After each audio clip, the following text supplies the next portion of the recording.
Well, great patents, land patents, were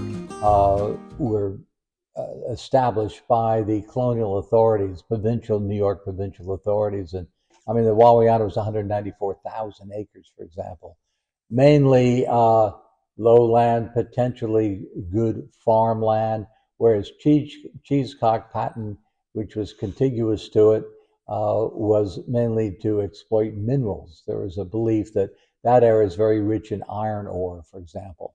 So the Cheescock patentees wanted to develop the mineral resources, and the Wawayanda patentees were, I think, a little more interested in farming. Both of them, at the bottom line, are interested in money. They were mostly land speculators. They were land speculators initially who then subdivided those patents, sold them off, sometimes in bits or pieces as small as 50 or 100 acres, sold them off and made money. Most of them, or a lot of them, were legal people, attorneys, so they knew law and European law, not Native American law, and that was a problem too. Of course, the Native Americans didn't think that they didn't think that these deeds were going to deprive them of the ultimate sovereignty over their ancestral lands.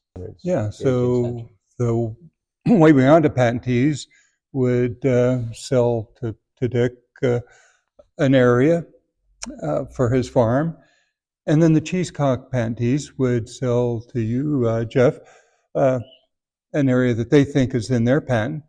Well, it becomes apparent that the boundaries of the two patents are not very clearly described.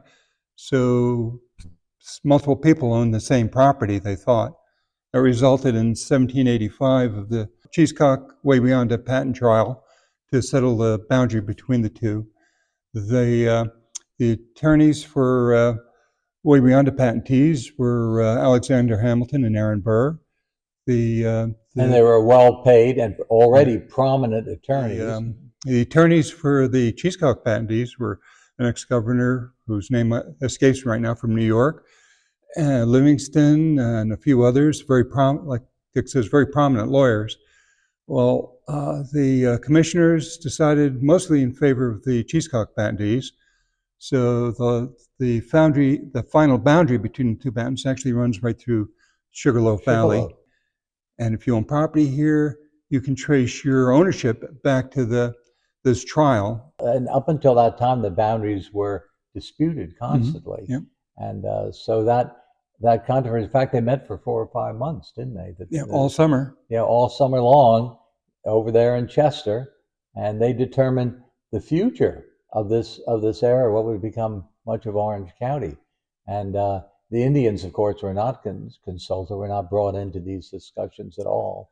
By that time, their leaders had died or had migrated away, with the equivalent of the Trail of Tears out of Orange County, westward across the Delaware into the Ohio River Valley, and then breaking off some, as I said before, into Canada, the Midwest, and then eventually Oklahoma.